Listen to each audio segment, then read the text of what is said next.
members of the faculty.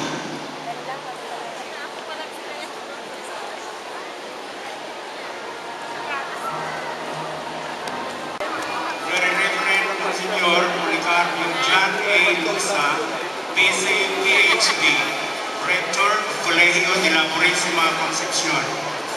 As Dean of the College of Arts and Sciences, I have the honor to present to you the following candidates for graduation from the College of Arts and Sciences for the school year 2012-2013. One candidate for the degree of Bachelor of Arts major in Philosophy. One candidate for the degree of Bachelor of Arts major in English.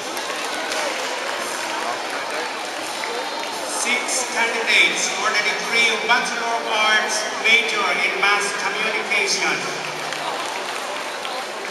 And 6 candidates for the degree of Bachelor of Science Arts major in Political Science.